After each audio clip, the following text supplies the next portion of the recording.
Hi everyone, my name is Chanidu, and among other things, I'm the head of the DC Motions Committee. So I'm the person that's responsible for setting and approving the motions that you debate at tournaments.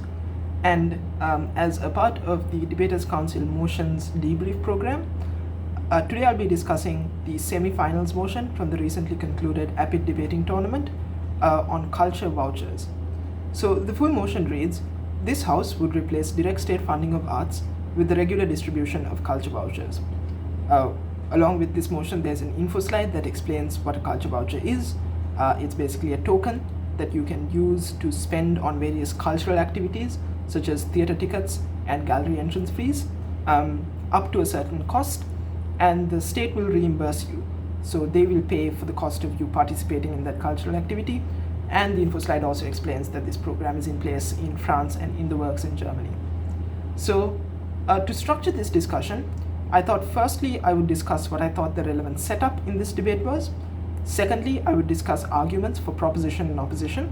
And finally, I would speak very briefly about clashes and make some final observations about the theme of this motion and how to debate motions about art well. So firstly, in terms of setup, I want to make two observations before I move on to the setup for proposition and opposition specifically. Firstly, I want to point out that this is a comparative debate about two different ways to effectively achieve very similar goals.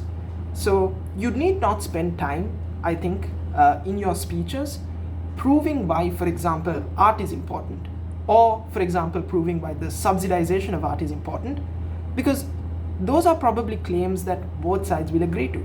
For example, if proposition in their first speech spends a lot of time saying that art is very important and we ought to encourage more people to consume art, the simple response to that from opposition might just be to say, we agree, but we think that it's actually direct state funding that encourages more people to consume art. So clearly, it's not enough in this debate to simply prove that art is important. Rather, what you need to do is carefully evaluate the differences between the two methods of funding and subsidizing art and prove why one of those methods is superior to the other in achieving the specific goals that both sides agree on. So, for example, if both sides agree that art is important and that we ought to encourage the production and consumption of art, is it direct state funding or vouchers that increases consumption and production?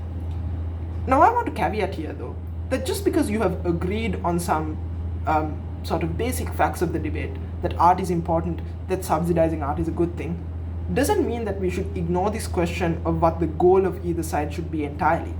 For example, in the course of this debate, both sides might develop slightly different goals with regards to the kind of consumption and production of art that they want to encourage.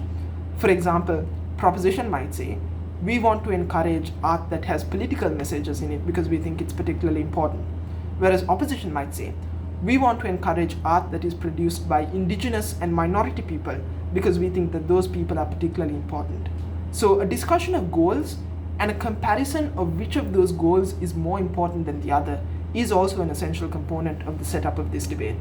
Or if not at least the setup, it is definitely an important part of the arguments. The second observation that I want to make is that this is a this House would motion. So it's a policy debate. The implication of that is that both sides have what is called fiat. Fiat basically means that you have the ability to implement the motion as it is given.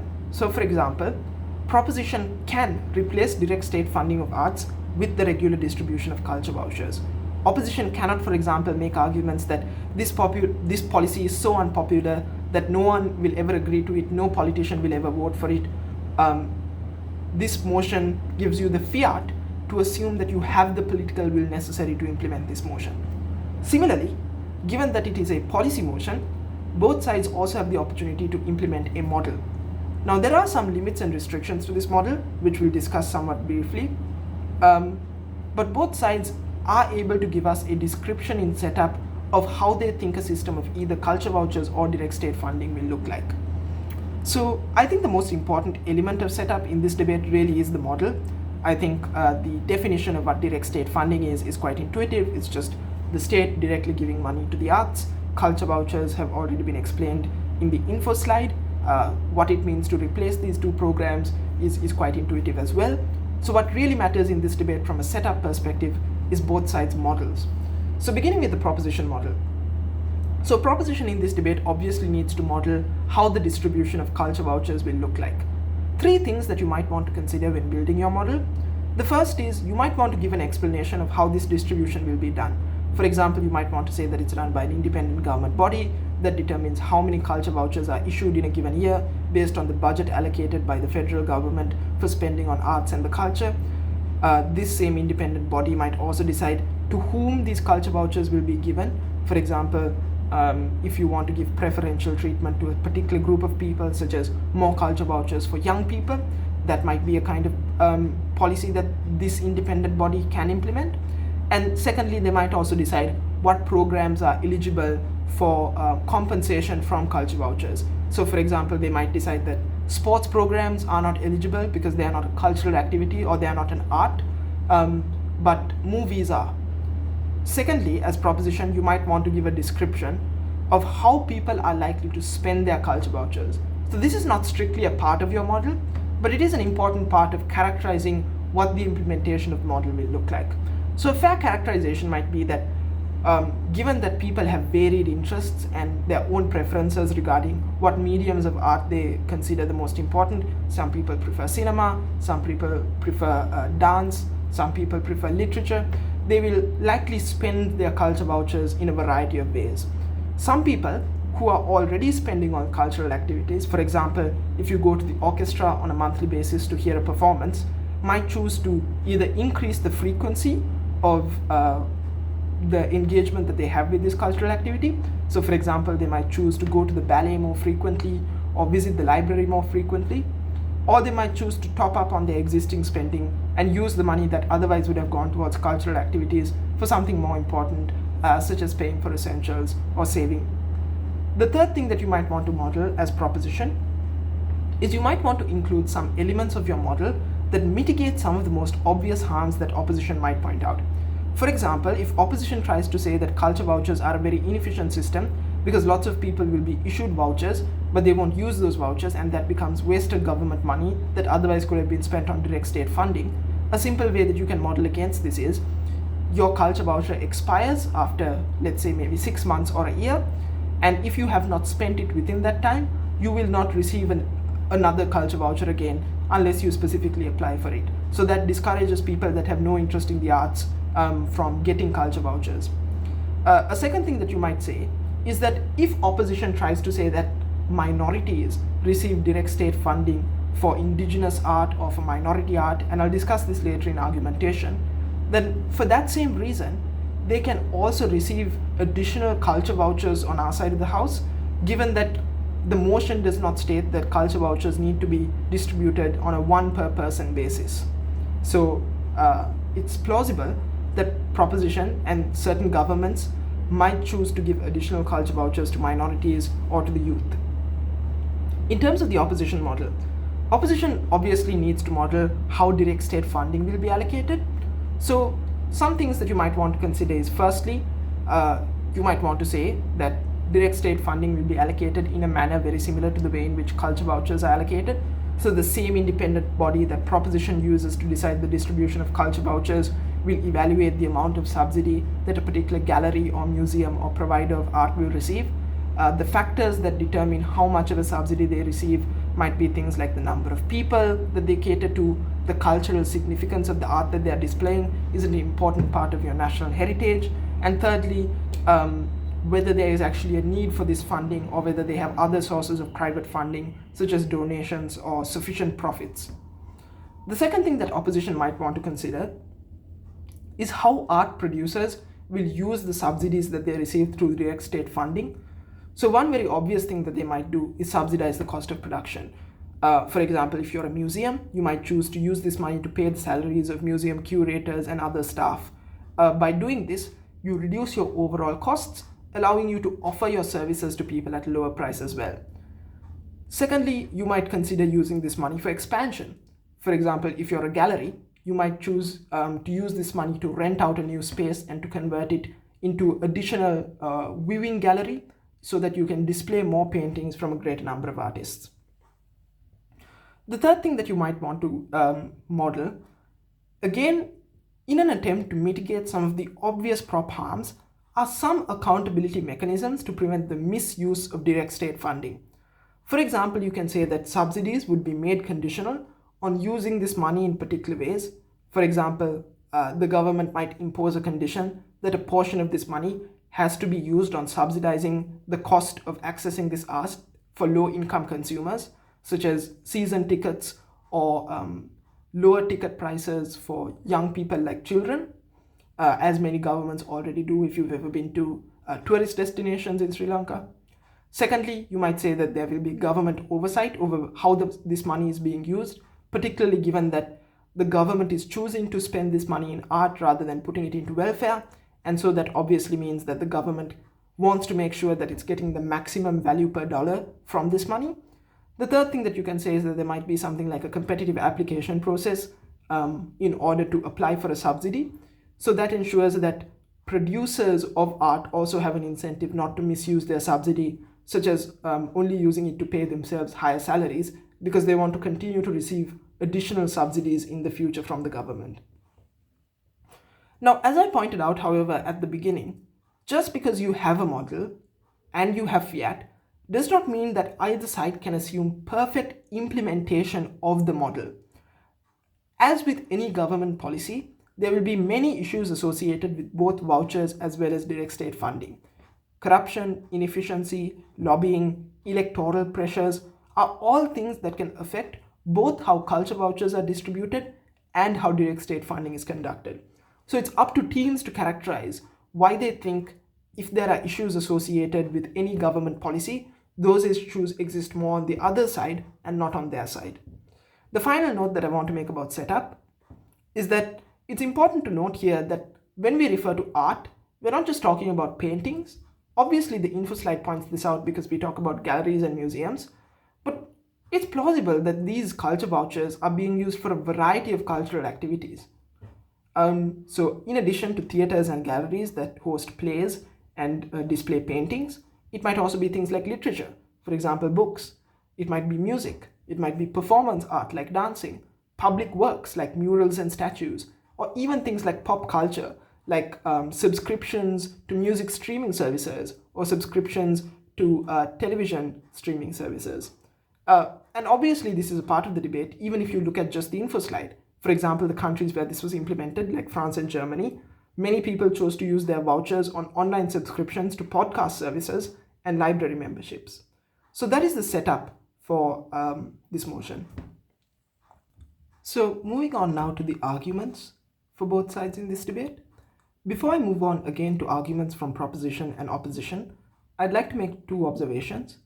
The first observation that I want to make is that as a general rule, I think it's a valuable strategy that when you are given a motion, rather than jumping into immediately making arguments for your side, sometimes thinking more generally about questions applicable to both sides can help you consider the full range of arguments available.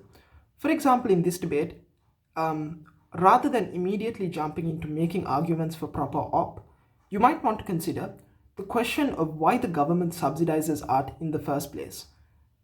And obviously, this leads to a more general question of why the government subsidizes anything. Well, obviously, the purpose of a subsidy in economics is to reduce the cost of producing something.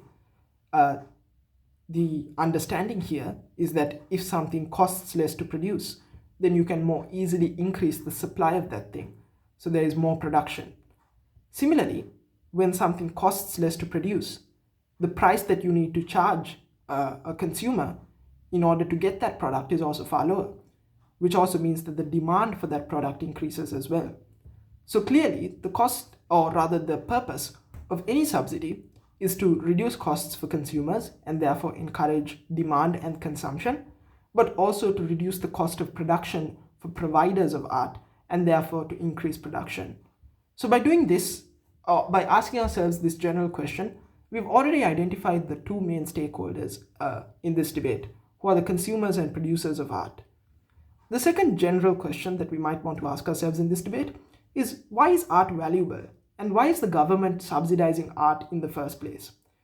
Well, obviously, if we think very deeply, especially relative to the fact that the government could otherwise be spending this money on welfare or on economic development, there must be an important reason for why art is valuable to people. A few reasons that I could think of are that art is entertaining, that it provides a sense of escapism from people's mundane daily lives. Secondly, that art provides a form of expression and identity when you're creating art, to be able to express elements of yourself that are important and to communicate with others. Third, certain kinds of art might be important for education. For example, historical exhibits might be important in order to educate people about the history of their country. And fourth, certain kinds of art are also a source of employment to people, not just the artists themselves, but also the infrastructure that surrounds those artists, like the middlemen that auction and sell their art, the people that work in galleries and museums who are not themselves artists.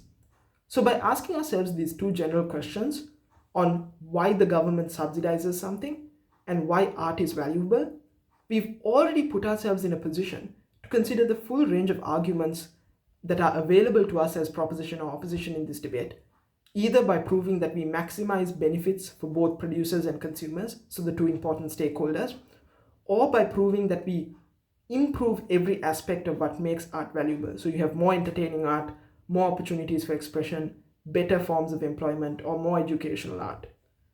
This process is important. First, it gives us a very basic case structure that we can follow and group our ideas into. Second, it helps us make the best possible case, not overlooking any possible arguments we could have made. But third, even if we don't succeed in making an argument for each stakeholder, let's say you're propositioning this debate and you have a very strong argument for why this helps consumers, but no arguments for why it helps producers, then it also lets you figure out what the strategy in this debate should be. So now you know that somewhere in your second or third speech, you're going to have to give some reasons for why consumers matter more than producers, assuming the other side makes a strong argument for why producers are better off on their side. So having then gone through this process, let's move on to arguments for specific sides. Beginning with proposition, I think one important argument that you can make is that culture vouchers increase the consumption and engagement with art. So first, some problem characterization. Why are people not currently consuming art, and why is there a declining trend of this happening? That's the first thing you need to prove. Two reasons that I could think of are that money is becoming a problem for many people, particularly given the rise in the cost of living. The opportunity cost of spending money on the consumption of art gives these people a greater sense of guilt. So even if they can afford it, they feel like they should be putting this money towards their savings or be spending it on essentials.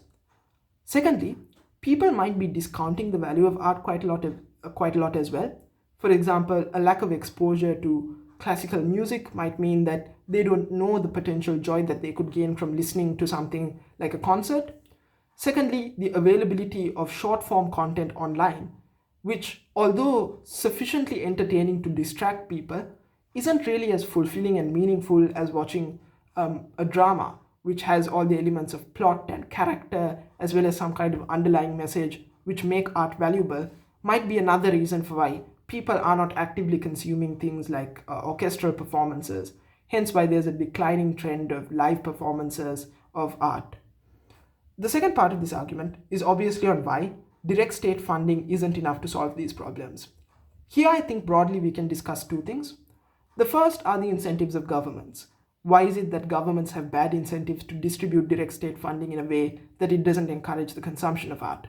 You might say that governments have an incentive to spread this funding too thin because they want to be seen as helping all causes equally and don't want to unnecessarily create controversy by prioritizing certain kinds of art over others, for example, by risking union strikes in order to get more direct state funding. Secondly, governments might also just not be very efficient at determining what kind of art is popular among people. For example, government officials and bureaucrats might be far more high-minded due to their education and background, and might therefore prioritize certain classical forms of music or drama that might not be relatable to the average person. The second set of incentives that you can give are the incentives of the producers of art themselves. So here you can point out that there might be a collective action problem in the industry for art. So although you might be the beneficiary of a subsidy, it might be difficult to guarantee that you have an incentive to use this subsidy well in order to lower costs for people. And this might be for a variety of reasons. First, there might be what we call an oligopoly structure in the art market, where there are a few large competitors. For example, in lots of museums, it's very rare to find small museums. Rather, what you often find are nationally sponsored museums that are often responsible for a large region of a particular country. The problem here, however, is when you only have one big museum, these museums have no incentive to reduce their prices or to compete, because they know that if people want to view these important exhibits and artifacts, they have to come to your museum. Additionally, high barriers to entry, for example, in art galleries, the fact that you need to have a pre-existing prestige and reputation in order to attract good artists to display your work there, as well as to attract wealthy buyers who are willing to spend money in order to fund your art gallery by buying paintings, might mean that it's very difficult to make new art galleries. All of this might mean that even when the government does efficiently allocate subsidies, that money often isn't used well by the providers of art. On the comparative then, how do culture vouchers solve these problems, or why do they provide additional incentives for people to consume art? First, you eliminate that sense of guilt and opportunity cost. You've already been given the voucher, you might as well spend it. This also capitalizes on people's instinct for loss aversion. So this is a concept from behavioral economics that basically states that people value far more what they already have than the prospective benefits that they could gain. So knowing that you have already received a culture voucher and that you will lose this voucher if you do not spend it before its expiry date means that people have a strong incentive, even if they have very little interest in orchestra or art, and even if they wouldn't have done it with their own money, to spend this voucher and to do those cultural activities. The way that you can say that this might be beneficial is this might be the introduction or the starting point to those people gaining an appreciation for these art forms and more regularly engaging with them. The third thing that we can say is that this also leads to more competition among the producers of art, when they know that they can no longer rely on state funding, where they otherwise would have been complacent and had a sense of dependency. They now know that in order to make any money, they have to rely on attracting as many people as possible through getting them to spend their culture vouchers at their museum or gallery. And so for this reason, there's an increase in competition. Maybe this leads to higher quality art, for example, art that is more relatable to people, or art that just has a higher aesthetic value, like art that is more intricate. It might lead to an increase in the number of exhibits and the infrastructure that's available, for example, larger museums to accommodate a greater number of people, which also increases and encourages the consumption of more art. Why then, finally, weighing this argument, is the consumption of art important? You can give a variety of reasons here. First, it gives people a sense of meaning and purpose, as well as entertainment, note like the point on escapism I made earlier. Secondly, you can say that in people's daily stressful lives, art provides a sense of relief. Music therapy is a good example here, which has been shown to reduce things like depression and anxiety. The third thing that you can say is art is also important because it brings people closer to their identity, and where it is culturally significant might be important in educating people regarding their history. So for example, pre-colonial art in India points to the fact that prior to British colonization, Hindus and Muslims actually lived in relative proximity and in relative peace with one another. And so this kind of art and enjoying this art might also help in create a unifying sense of national identity. Finally, you can also say art is also important for people's personal development. Fiction, for example, especially when it's read by young children, has been shown to build empathy. So all of those are reasons for why consuming art is a good thing. The second argument proposition can make is on reducing the creation of protest art and art with political messages. So the thesis of this argument is that culture vouchers are far more likely to encourage protest art and art with political messages that might otherwise be controversial to be created, whereas direct state funding discourages this. So first of all, you might be asking, what is protest art? Why does art with a political message matter in this debate? Well, actually, there are some strong historical examples to suggest that art is actually a very important part of the advocacy of a social movement. For example, if you're looking at the LGBTQ movement, queer art has been used historically in protest to great effect. A good example here is the 1987 poster, Silence Equals Death. This was a poster that was made to bring attention to the AIDS epidemic. It was plastered on walls all across urban cities like New York and Los Angeles. And essentially, it's a black background with a pink triangle in the foreground. This pink triangle was a co-opted symbol that was previously used by Nazis to identify gay men in concentration camps. And it was co-opted in order to draw awareness to the victimization of gay men for being told that they are responsible for the AIDS epidemic, as well as the neglect in giving them sufficient medical treatment. So obviously this was a very powerful symbol. It was also responsible for, in the US, lots of national health initiatives in order to address the AIDS epidemic. So in this argument, what do we need to prove? First, we need to prove that governments won't fund protest art under a system of direct state funding. This is quite easy to prove. If you are the government and a group is protesting against you, obviously you won't give them direct state funding in order to help them protest against you. You will obviously manufacture some kind of excuse. You can say that these people are dissidents, that they're creating public unrest, that the government ought not to encourage this behavior. You can appeal to an opportunity cost. You can say, look, we would fund this if we had the money, but unfortunately there are lots of other poor artists and deprived museums and galleries that we need to give this money to instead.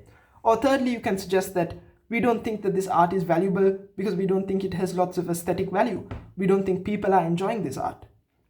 Why then do you think that under a system of culture vouchers, it's far more likely that protest art is supported?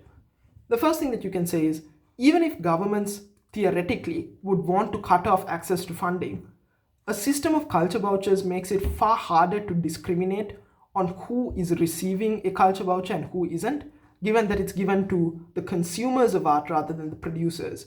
So theoretically, anyone could fund protest art by using their culture voucher in order to fund a gallery, for example, that's distributing anti-nationalist art.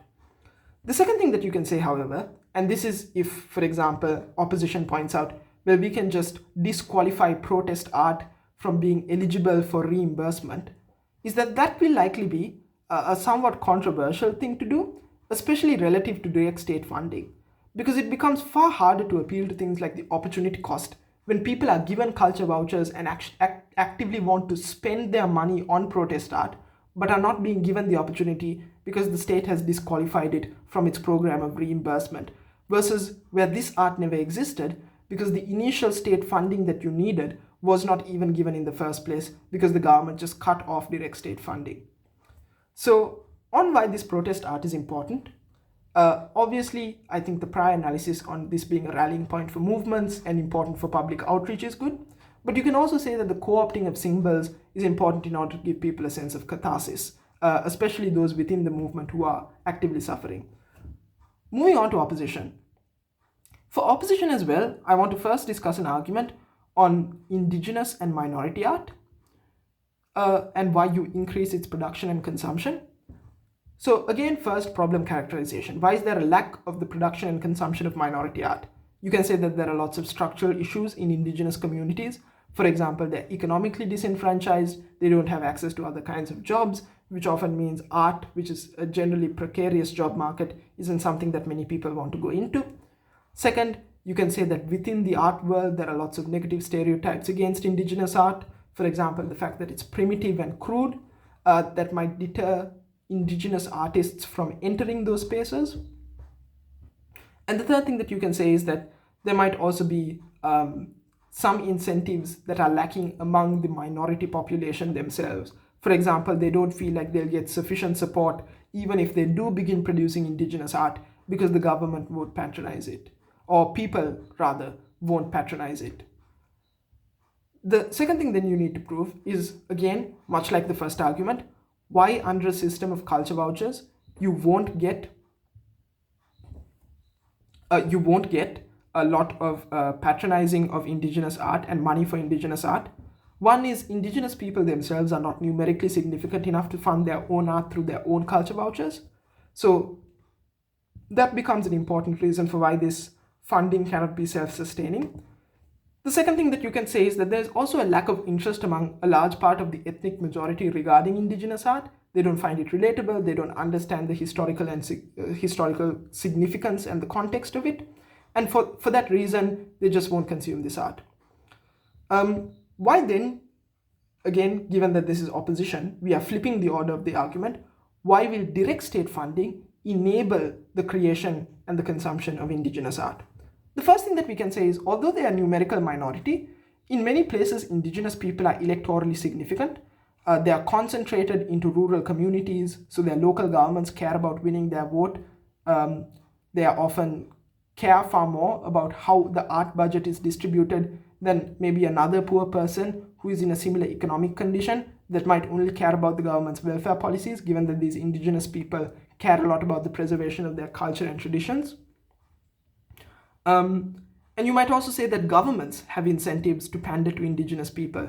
For example, if you're a liberal government, you might want to shield yourself from accusations of neocolonialism.